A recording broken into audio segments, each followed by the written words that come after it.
बिस्मिल्लाहिर्रहमानिर्रहीम। आज हम 555 timer as monostable multivibrator discuss करेंगे। यानी कि 555 टाइमर से मोनोस्टेबल मल्टीवाइब्रेटर किस तरह बनाया जा सकता है। तो ये आपके पास 555 टाइमर का बेसिक सर्किट है, जिसमें हमने पहले ही डिस्कस किया हुआ है कि ये दो कंपैरेटर होते हैं। इसमें ये अपर कंपैरेटर कहलाएगा, ये लोअर कंपैरेटर कहलाएगा, और ये SR फ्लिप फ्लॉप है, ये बफर है, और यहाँ से हम आउटपुट लेते हैं। ये डिस्चार्जिंग ट्रांजिस्टर है। तो ये जो मैंने लाइन लगाई है, ब्लू लाइन, ये एक्चुअली आईसी है पूरे का पूरा। ये आईसी के अंदर सारे के सारे कंपोनेंट्स हैं, और पहले भी हम डिस्कस कर चुके हैं कि इसमें ये 3 रजिस्टर लगाए जाते हैं 5 किलो ओम के। ये भी 5 किलो का, ये भी 5 किलो का, ये भी 5 किलो का, इसलिए इसको कहते हैं 555 टाइमर। तो ये 5 किलो ओम की रजिस्टर जो है हम लगाते हैं।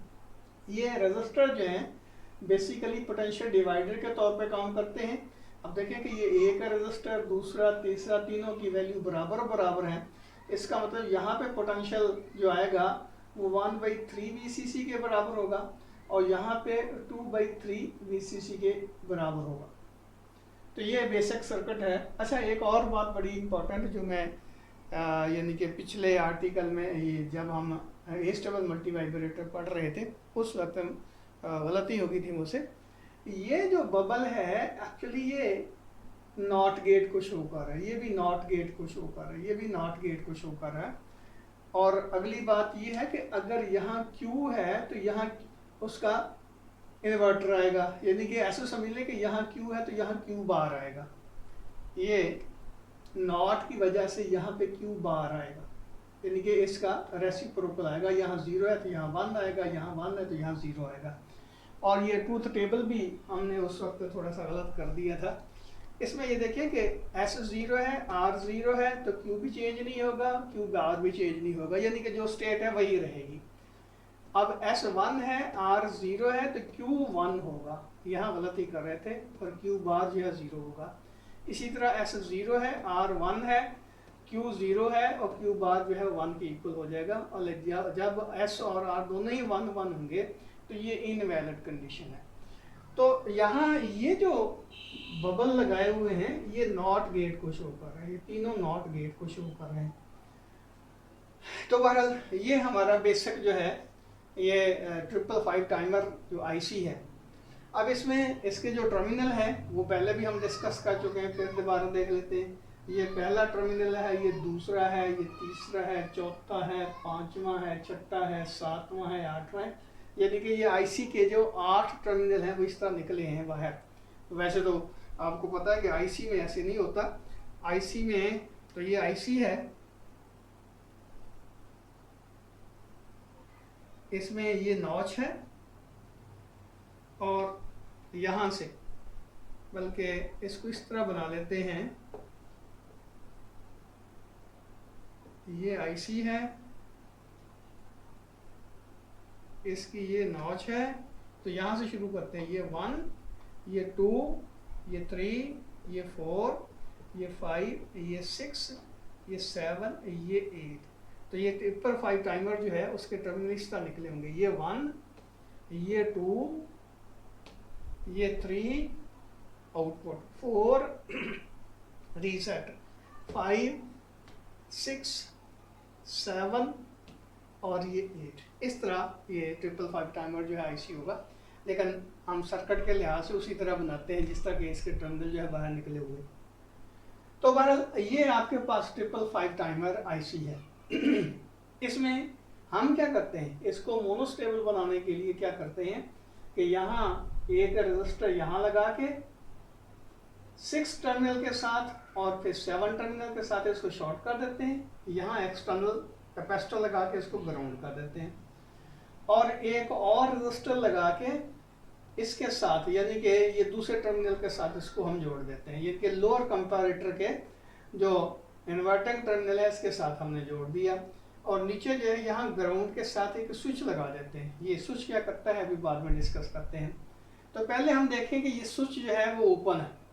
अब इसकी वर्किंग ज़रा देख लें। उसमें होगा क्या कि हम ये VCC ऑन करेंगे तो डेफिनेटली पहले जो है इसमें जो सारे का सारा सर्किट है उसको किसी किस्म का जो वोल्टेज ड्रॉप उसके क्रॉस नहीं होगा। तो रिजल्ट क्या निकलेगा कि ये जो हमारा S है ये देखिए यहाँ से इसको साथ अटैच किया हुआ है।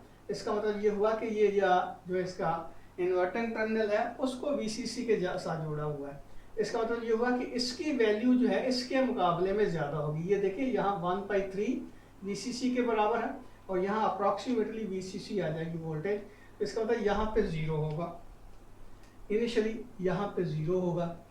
अब अगली बात ये देखें कि ये कैपेसिटर जो है चार्ज नहीं है। जब कैपेसिटर चार्ज नहीं है तो इसका मतलब ये हुआ कि छठा ये जो टर्मिनल है ये लोअर पोटेंशियल पे अप्रॉक्सीमेटली 0 है, जबकि ये जो 2/3 पे है इसका मतलब ये हुआ कि ये इसका भी जो इन्वर्टिंग टर्मिनल है वो हायर पोटेंशियल पे है, तो यहाँ भी 0 होगा, ये भी 0 ये भी 0, S और R दोनों 0 होंगे। Q 0 होगा, Q बार ये यानी कि ये जाहिर है Q 0 है तो ये नॉट लगा हुआ है, यहाँ 1 होगा। तो जब ये 1 पे होगा तो ये देखें ये जो ट्रांजिस्टर का बेस है ये 1 के ऊपर है, तो ये हाई पोटेंशियल के ऊपर होगा। तो रिजल्ट क्या निकलेगा कि ये ऑन होगा। जब ये ऑन होगा तो ये देखें करंट को फ्लो होने के लिए ये रास्ता मिलेगा। तो करंट जो है इस तरह फ्लो होगा इसके अंदर से, ये ऐसे, ये यहाँ फिर यहाँ ये पाथ मिल जाएगा और ये। इसका मतलब ये हुआ कि ये कैपेसिटर जो है वो चार्ज नहीं होगा। अब अगली बात ये देखें कि जब ये यहाँ 1 होगा तो ये इन्वर्टर है, तो यहाँ पे ये बफर है, तो इसका मतलब यहाँ पे 0 होगा, तो इसकी स्टेट जो है वो 0 ही रहेगी, ये स्टेट 0 रहेगी। तो ये है इसकी स्टेबल स्टेट। अब क्या होगा, हम ऐसा करते हैं कि यहाँ ट्रिगरिंग करते हैं, यानी कि इसको जरा टच करते हैं। टच जब करेंगे तो ये नेगेटिव पल्स जो है यहाँ इसको मिलेगा, यानी कि ये पहले VCC पे था अब 0 पे हो जाएगा। जैसे ही ये 0 पे होगा इसकी वैल्यू जो है इसके मुकाबले में कम हो जाएगी। तो रिजल्ट क्या निकलेगा कि ये 0 से 1 की तरफ शिफ्ट हो जाएगा। ये 0 से 1 की तरफ शिफ्ट होगा, लेकिन बहुत शार्ट टाइम के लिए, जब तक हम इसका स्विच ऑन कर यानी कि इसको ट्रिगरिंग करते हैं, बस ट्रिगरिंग करते हैं तो ये 0 से 1 की तरफ आ जाएगा। अब क्या हो जाएगा, S1 और R 0 ही रहेगा, S1 और R 0 रहेगा। तो इसका मतलब यह है कि ये Q जो है 1 हो जाएगा तो ये 0 आ जाएगा, ये 1 से 0 की तरफ शिफ्ट हो जाएगा। लेकिन याद रखें जैसे ही हमने ये ट्रिगरिंग ख़त्म की है तो ये फिर 0 पे ही चला गया, यानी कि ये 1 एक लम्हे के लिए आया है और फिर 0 पे आ गया। अब ये भी 0 है ये भी 0 है, इसका मतलब यह है कि ये कॉन्स्टेंटली अब 0 हो जाएगा, क्योंकि शिफ्ट नहीं हो रहा, चेंज नहीं हो रही इसकी जो स्टेट है। ये 0 पे हमें पता है कि नो चेंज, इसमें चेंज नहीं हो रहा, ये 1 से 0 पे आ गया तो 0 पे ही रहेगा। जब ये 0 पे रहेगा तो ये ट्रांजिस्टर जो है ये हो जाएगा ऑफ। अब ये ट्रांजिस्टर ऑफ हो जाएगा तो उसका रिजल्ट क्या निकलेगा, उसका रिजल्ट ये निकलेगा कि कैपेसिटर जो है चार्ज होना शुरू हो जाएगा, यानी कि ऐसे समझ कि अब करंट जो है इस तरह फ्लो होना शुरू हो जाएगा, ये वाला ये, और कैपेसिटर जो है वो चार्ज होना शुरू हो जाएगा, यानी कि कैपेसिटर जो है चार्ज होना शुरू हो जाएगा, 0 से चार्ज होना शुरू हो जाएगा। और जब ये कैपेसिटर जो है 2/3 VCC तक चार्ज होगा तो डेफिनेटली क्या होगा, ये इसकी वैल्यू जैसे 2/3 VCC से थोड़ा सा एक्सीड करेगी तो ये 0 से 1 की तरफ शिफ्ट हो जाएगा, यानी कि ये 0 से 1 की तरफ शिफ्ट हो जाएगा। इसका क्या मतलब हुआ, ये अब 1 हो गया, ये 0 ही रहा, तो रीसेट 1 पे है सेट 0 पे है, रीसेट 1 पे है सेट 0 पे है। ये Q जो है 0 हो जाएगा, लेकिन यहाँ जो है ये 1 हो जाएगा। तो जैसे ही ये 1 होगा तो क्या होगा, ये ट्रांजिस्टर फिर ऑन हो जाएगा। अब ट्रांजिस्टर जब ऑन होगा तो क्या होगा, ये देखिए कैपेसिटर जो है अब यहाँ से डिस्चार्ज हो जाएगा। ये 30 तरह जो है इसकी करंट जब फ्लो होता है, इसको जरा ये जेब में रखें। तो कैपेसिटर जो है डिस्चार्ज होना शुरू हो जाएगा। अब कैपेसिटर जो है डिस्चार्ज होगा, यानी कि ये 0 से लेकर जैसे ही इसका लेवल जो है 2/3 VCC तक पहुंचा है तो क्या होगा, कैपेसिटर जो है वो डिस्चार्ज होना शुरू हो जाएगा, यहाँ से डिस्चार्ज होना शुरू हो जाएगा। तो कैपेसिटर डिस्चार्ज होगा। अब कैपेसिटर जो है डिस्चार्ज हो जाएगा इसके थ्रू, रिजल्ट क्या निकलेगा कि इसके अक्रॉस फिर जीरो पोटेंशियल आ जाएगा। जैसे ही इसका जीरो पोटेंशियल होगा तो क्या होगा, ये देखिए ये पॉजिटिव VCC पे है, तो इसका क्या मतलब हुआ कि ये जो है यानी कि ये हमारा जो इसका नॉन इन्वर्टिंग टर्मिनल है वो फिर जीरो पे आ जाएगा। जब ये जीरो पे आ जाएगा, ये हायर पोटेंशियल पे है, इसका क्या मतलब हुआ कि ये 1 से फिर जीरो की तरफ शिफ्ट हो जाएगा। अब फिर ये जीरो और ये कांस्टेंट रहेगा। इसका क्या मतलब हुआ कि जब कैपेसिटर जो है जितनी देर में ये VCC 2/3 VCC तक जाता है, जीरो से लेकर 2/3 VCC तक जाता है, उस वक्त तक ये जो है 1 से 0 की तरफ आता है। और ये जब 1 से 0 की तरफ आएगा तो इसका क्या मतलब हुआ कि ये हमारा आउटपुट जो है वो 0 से 1 की तरफ चली जाएगी। यानी कि ये इस तरह ये उतनी देर चली रहेगी जब तक कि कैपेसिटर 0 से 2/3 VCC तक नहीं पहुंच जाता। ये हम एक बार फिर डिस्कस कर लेते हैं कि ये जो है हमारा यानी कि 1 यहाँ से लेकर यहाँ तक ये जो टाइम ड्यूरेशन होगा, ये बेसिकली वो टाइम होगा जितने टाइम में कैपेसिटर जो है 0 से 2/3 VCC तक चार्ज होता है। जैसे वो 2/3 VCC तक चार्ज होगा तो ये 1 पे फिर आ जाएगा। जब 1 पे आएगा कैपेसिटर डिस्चार्ज हो जाएगा। कैपेसिटर डिस्चार्ज हो जाएगा, यहाँ फिर ये इसकी वैल्यू 0 पे आ जाएगी। यानी कि कैपेसिटर जब डिस्चार्ज हो जाएगा इसकी वैल्यू लोअर हो जाएगी, 0 पे आ जाएगी। तो इसका मतलब ये हुआ कि ये लेवल जो है वो हाई है, ये 0 आ जाएगा, ये 0 आ जाएगा। तो अब फिर दोनों 0 पे रहेंगे। इसका मतलब इसकी स्टेट अब चेंज नहीं होगी। यानी कि अब फिर इसकी स्टेट जो है वो ये रह जाएगी, यही यानी कि ये 0 पे, इसका मतलब ये 1 यानी कि हमारा यहाँ पे 1 आ गया और यहाँ पे फिर 0 आ गया आउटपुट पे। मैं इसकी समरी दोबारा बयान कर देता हूँ। ये देखिए इनिशियली क्या होगा कि ये S और R दोनों 0 पे होंगे, Q 0 पे होगा, Q बार 1 पे होगा, यानी कि ये नॉट जो है इसका 1 पे होगा। कैपेसिटर ये जो हमारा ट्रांजिस्टर ऑन होगा तो करंट को ये पाथ मिलेगा, कैपेसिटर अपना चार्ज नहीं होगा। कैपेसिटर चार्ज नहीं होगा तो ये देखें यहाँ पे ये लोअर पोटेंशियल पे है, ये हायर पोटेंशियल पे है, ये 0 पे रहेगा। अब ये भी 0 है, ये भी 0 है, तो आप देखें कि R और S दोनों 0 होने की वजह से क्या होगा, ये जो भी इसकी स्टेट है वो चेंज नहीं होगी, यानी कि ये 1 पे ही रहेगा। तो ये अपना ये जो हमारा ट्रांजिस्टर का बेस ये 1 पे रहेगा, ये ऑन रहेगा। अपना ये जो करंट के लिए ये पाथ मिलेगा ये वाला, और जब ये 1 होगा तो यहाँ पे ये 0 रहेगा, तो ये इसकी स्टेबल स्टेट होगी। अब फिर हम क्या करते हैं, यहाँ नेगेटिव ट्रिगरिंग करते हैं। जब नेगेटिव ट्रिगरिंग करेंगे तो इसका लेवल जो है एक लम्हे के लिए वो लो हो जाएगा इसके मुकाबले में। जब ये लो होगा तो इसका क्या मतलब होगा कि ये हाई पे चला गया, ये 1 पे आ गया, और ये 1 उस वक्त तक रहेगा जब तक हम ट्रिगरिंग कर रहे हैं।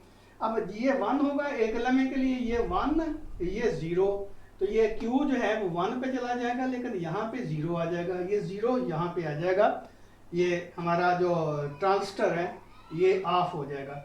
अब ट्रांजिस्टर ऑफ हो गया, और ये देखिए कि जैसे ही हमने ये ट्रिगरिंग जो है उसको ख़त्म किया है तो ये दोबारा 0 पे चला गया। इसका मतलब ये कंडीशन की 0 पे ही आ गई है, और इसका क्या मतलब हुआ कि ये ऑफ रहेगा, क्योंकि स्टेट जो है ये R S दोनों 0 पे है, ये ट्रांजिस्टर ऑफ रहेगा। अब ट्रांजिस्टर ऑफ हो गया तो क्या हो गया, ये पाथ तो हो गया बंद। रिजल्ट क्या निकलेगा कि कैपेसिटर जो है अब चार्ज होना शुरू हो जाएगा। ये ना ब्लू लाइन जो हमने ड्रा की है, तो अपना चार्ज जो है यानी कि करंट के पाथ जो है ये होगा। अब कैपेसिटर जो है वो चार्ज होना शुरू हो जाएगा, और कैपेसिटर के अक्रॉस जो वोल्टेज होगी ये देखिए 6 टर्मिनल के ऊपर आ रही है।